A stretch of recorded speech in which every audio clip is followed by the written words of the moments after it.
Bulan madu di hari maut, wanita 27 tahun bernama Lydia McCarchuk, seperti kebanyakan anak muda untuk merintis masa depan yang lebih cerah, Lydia pindah dari Ukraina menuju Bracknell, salah satu kota yang ada di London, Inggris. Setelah di sana, Lydia tidak bergaul, fokus mendedikasikan waktunya untuk bekerja. Satu-satunya waktu dia bergaul hanyalah di ibadah gereja setiap minggu. 2 tahun berlalu saat di gereja, Lydia yang lagi duduk di sudut-sudut, menikmati setiap tegukan kopi hangat gurih. Tiba-tiba seorang pria mendekat, suaranya canggung, bilang, "Sepatumu cantik sekali ya." Lydia yang tersanjung mengajak pria itu bicara. Terjadilah perbincangan hangat antara mereka berdua. Pria itu bernama Norbert Varga, seorang pria berusia 41 tahun dari Hongaria, suatu daerah yang ada di perbatasan Ukraina. Karena banyaknya kecocokan dan kemiripan antara mereka berdua, 2 tahun kemudian mereka menikah. Pernikahan mereka lancar, tapi ada satu masalah.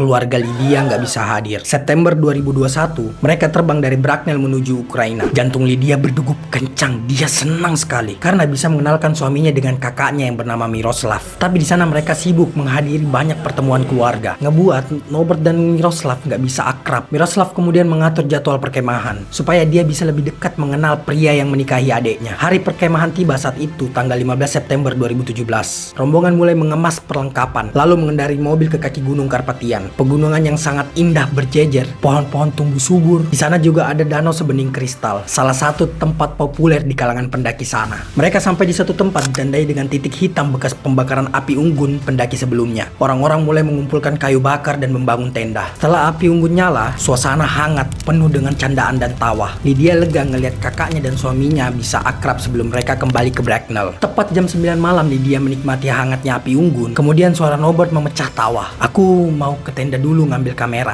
Sesaat kemudian Lydia ngelihat suaminya menghilang masuk ke dalam kegelapan. Gak lama suara siulan menyeramkan bergetar di udara. Lydia merasa seperti ada batu besar menghantam mukanya, menerbangkan tubuhnya menjauhi api unggun. Lydia membuka mata tapi hanya ada warna hitam. Hening, tidak ada suara. Dalam benaknya, apa aku udah mati ya? Sesaat kemudian Lydia mulai mendengar seseorang memanggil dan memegang tangannya. Lydia bertanya, suaranya serak. "Apa yang terjadi?" "Ini sangat buruk," jawab Norbert. Mata perempuan itu langsung melotot, ngeliat teman-temannya kehilangan nyawa, termasuk kakaknya. Nafasnya berat lagi sekarat. Ternyata jauh di dalam tanah tempat mereka membakar api unggun, ada bom bekas perang dunia pertama terkubur. Nah, suara siulan yang didengar Lydia itu suara peringatan terakhir dari bomnya. Disebabkan logamnya mulai terkikis oleh panasnya api unggun. Lydia mengalami luka berat tapi selamat, sedangkan kakaknya dan orang-orang lainnya kehilangan nyawanya. Ini foto yang diambil Norbert beberapa menit sebelum bom itu meledak.